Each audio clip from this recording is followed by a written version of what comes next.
자, 이어서 다음 지문 내용인 소송행위론부터 압수수색, 체포까지 쭉 훑어보겠습니다. 첫 번째 지문 보겠습니다. 자, 정답은 O입니다. 판례는 소송행위가 성립하기 위한 본질적 요소, 예를 들어 검사에 의한 공소장의 제출이 없으면은 소송행위로서 공소제기 자체가 성립하지 않은 것으로 봅니다. 이렇게 성립 자체가 안 된 경우에는 무효인 경우와 구별해서 하자에 치유라는 문제 자체가 생기지 않습니다.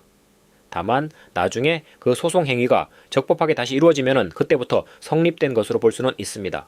성립과 무효를 구별하는 것이 이 판례의 핵심 포인트입니다. 두 번째 지문입니다. 정답은 O입니다. 형사소송법 제22조는 기피 신청이 있으면 원칙적으로 본안의 소송 절차를 정지하도록 규정하고 있습니다. 이를 위반해서 절차를 정지하지 않고 진행한 소송 행위는 무효이고, 나중에 그 기피 신청이 기각되어 확정되더라도 이미 무효인 소송 행위가 다시 유효로 되지는 않습니다. 절차 정지 의무를 어긴 시점에서 이미 하자가 발생했다는 점을 기억하십시오. 세 번째 지문입니다. 정답은 X입니다. 함정은 뒷부분입니다. 판례는 착오에 의한 소송행위가 무효가 되기 위한 요건으로 세 가지를 요구합니다. 첫째, 동상인의 판단을 기준으로 착오가 없었다면 그 행위를 하지 않았을 중요한 점, 이때 동기를 포함해서 착오가 있어야 하고, 둘째, 그 착오가 행위자나 대리인이 책임질 수 없는 사유로 발생했어야 하며, 셋째, 그 행위를 유효로 하는 것이 현저히 정의에 반해야 합니다. 즉 동기의 착오도 포함된다는 것이 판례의 입장인데, 지문은 동기의 착오는 포함되지 않는다고 해서 틀렸습니다. 참고로 대판 955 49 사건에서는 상소권 포기서를 항소장으로 잘못 믿고 확인 없이 서명 무인한 경우 재항고인에게 과실이 없다고 보기 어려워서 항소 포기가 유효하다고 본 사례도 함께 기억해 두십시오. 네 번째 지문입니다. 정답은 O입니다.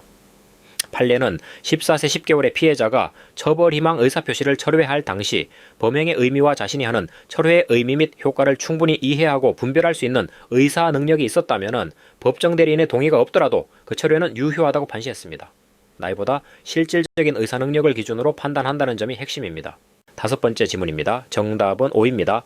소송 조건은 원칙적으로 절대적 소송 조건이라서 법원이 직권으로 조사합니다. 그런데 토지관할은 예외적으로 상대적 소송 조건입니다. 형사소송법 제320조 제1항은 법원은 피고인의 신청이 없으면 토지관할에 관하여 관할 위반의 선고를 하지 못한다고 규정하고 있습니다. 토지관할만 예외라는 점 시험에서 자주 나오는 포인트입니다. 다음은 여섯 번째 지문입니다. 정답은 X입니다. 형사소송법 제326조 제2호의 사면이 있는 때라는 면소 판결 사유는 일반 사면만을 의미합니다. 형을 선고받아 확정된 자에 대한 특별 사면은 여기에 포함되지 않습니다. 따라서 재심 대상 판결 확정 후 특별 사면이 있었더라도 재심 심판 절차를 진행하는 법원은 면소 판결을 할 것이 아니라 그 심급에 따라 실체에 관한 유무죄 판단을 다시 해야 합니다. 특별 사면과 일반 사면을 혼동하면 안 됩니다.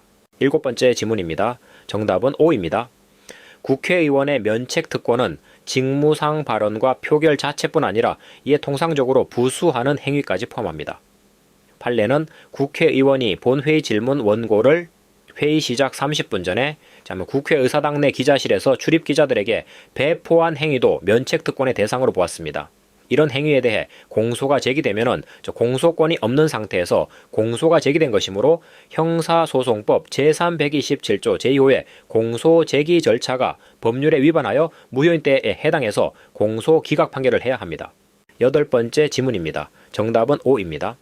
소년법상 보호처분은 확정 판결이 아니어서 기판력이 없습니다. 따라서 동일 사건에 대해 다시 공소가 제기되면 면소 판결이 아니라 공소 제기 절차가 법률의 규정에 위반하여 무효인 때에 해당하는 것으로 보아 형사소송법 제327조 제2회 따라 공소 기각 판결을 선고해야 합니다.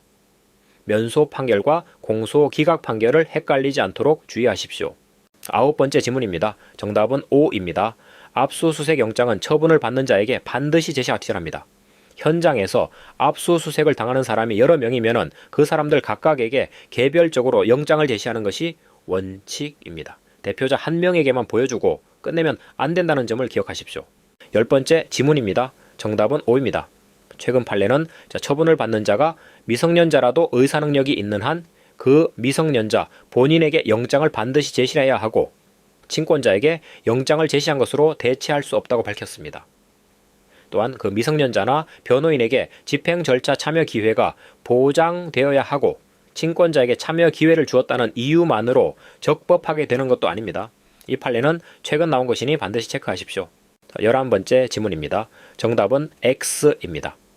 형사소송법 제216조 제3항은 범행 중이나 범행 직후의 범죄 장소에서 긴급을 요하여 영장을 받을 수 없는 때에는 영장 없이 압수, 수색, 검증을 할 수 있고 사후에 지체 없이 영장을 받도록 규정하고 있습니다. 이것은 영장주의의 예외에 해당하므로 사후 영장을 받았다고 해서 형사소송법 제118조와 제219조에 따른 영장의 제시 및 사본 교부 규정이 그대로 적용되는 것은 아닙니다. 사후 영장은 발부받는 것 자체가 목적이지 제시나 사본 교부 절차까지 요구하는 것이 아니라는 점을 주의하십시오. 12번째 지문입니다. 정답은 O입니다. 관리 책임자에게 영장을 제시했다고 해서 그 장소 안에 있는 모든 사람에 대한 제시가 끝난 것이 아닙니다. 물건을 소지한 다른 사람으로부터 압수하려면 그 사람에게 따로 영장을 제시해야 한다는 것이 판례의 입장입니다. 9번째 지문과 같은 맥락으로 묶어서 기억하십시오. 13번째 지문입니다. 정답은 O입니다. 형사소송법 제218조에 따르면 피의자 등이 유류한 물건이나 소유자, 소지자, 보관자가 임의로 제출한 물건은 영장 없이 압수할 수 있습니다. 이 규정은 현행범 체포 현장이나 범죄 장소에서도 그대로 적용되고 이 경우 검사나 사법경찰관은 사후에 영장을 받을 필요조차 없습니다. 14번째 지문입니다. 정답은 O입니다. 임의 제출물 압수는 상대방의 자발적 의사에 근거하는 것이므로 그 임의성 여부에 다툼이 있으면 이를 주장하는 검사 측에서 임의성에 대한 의문점을 없애는 증명을 해야 합니다. 최근 2024년 3월 판례에서도 같은 취지로 판시했습니다. 15번째 지문입니다. 정답은 O입니다. 13번째 지문과 같은 판례 취지입니다. 임의 제출물 압수는 형사소송법 제218조에 근거한 것이기 때문에 범죄 현장에서 이루어졌더라도 사후 영장을 받을 필요가 없습니다. 사후 영장이 필요한 경우는 영장 없는 강제 처분인 체포 현장 압수나 범행 중 범죄 장소 압수와 같은 경우이고 애초에 임의 제출은 강제 처분이 아니라는 점이 구별 포인트입니다. 그리고 16번째 지문입니다. 정답은 X입니다. 최근 판례는 피의자가 거주지 바깥으로 투척한 신발 주머니 속 정보 저장 매체와 같은 유류물의 경우 제출자라는 존재를 생각하기 어렵다는 이유로 영장에 의한 압수수색에 적용되는 관련성 제한 규정이나 임의 제출물 압수에 준용되는 관련성 제한 규정이 그대로 적용된다고 보기 어렵다고 판시했습니다. 참여권자의 참여도 필수적이라고 보지 않았습니다. 즉 관련성으로 압수 범위가 한정된다는 지문의 내용은 틀렸습니다. 유류물 압수의 특수성을 잘 기억해 두십시오. 17번째 지문입니다. 정답은 X입니다. 형사소송법 제200조 2.3 제2항은 사법경찰관이 피의자를 긴급 체포한 경우 즉시 검사의 승인을 얻어야 한다고 규정합니다. 12시간이라는 시한이 규정되어 있는 것이 아니라 즉시라는 표현이 핵심입니다. 시간 숫자로 함정을 파는 전형적인 문제이니 조문 그대로 기억하십시오. 18번째 지문입니다. 정답은 X입니다. 피의자를 긴급 체포한 때에는 변호인이 있으면 변호인에게 없으면 법정 대리인이나 배우자 등 피의자가 지정한 자에게 피의 사건명, 체포 일시와 장소, 범죄 사실의 요지, 구속의 이유와 변호인 선임권 등을 알려야 하는데 이 통지는 48시간 이내가 아니라 지체 없이 서면으로 해야 합니다. 48시간이라는 숫자는 이 조문에 존재하지 않는 함정 숫자입니다. 19번째 지문입니다. 정답은 X입니다. 형사소송법 제217조 제1항은 긴급 체포된 피의자가 소유, 소지, 보관한 물건에 대해 긴급히 압수할 필요가 있는 경우 체포한 때로부터 24시간 이내에 한해 영장 없이 압수수색 검증을 할 수 있다고 규정합니다. 긴급 체포기간 전체가 아니라 24시간이라는 명확한 제한이 있다는 점이 포인트입니다. 20번째 지문입니다. 정답은 O입니다. 급속을 요하는 경우 전화나 모사 전송기 등으로 먼저 통지할 수 있지만 형사소송 규칙에 따라 이 경우에도 나중에 반드시 서면으로 다시 통지해야 합니다. 전화 통지로 끝나는 것이 아니라는 점을 유의하십시오. 21번째 지문입니다. 정답은 X입니다. 원칙적으로 공소장병형 허가 신청서 부본을 송달, 교부하지 않고 유죄 판결을 하면 판결에 영향을 미친 법령 위반에 해당합니다.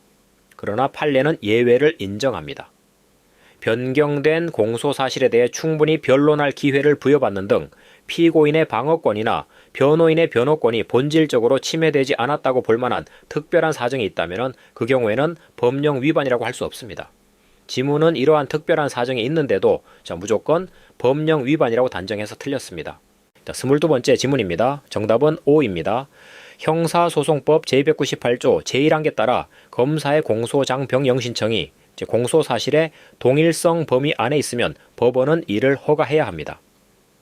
이때 허가 여부는 공소사실의 동일성이라는 형식적 기준으로 판단하는 것이고 변경 전 공소사실이 유죄인지 무죄인지 실체적 판단 결과까지 끌어와서 허가 여부를 결정할 것은 아닙니다. 형식 판단과 실체 판단을 섞으면 안 된다는 것이 핵심입니다.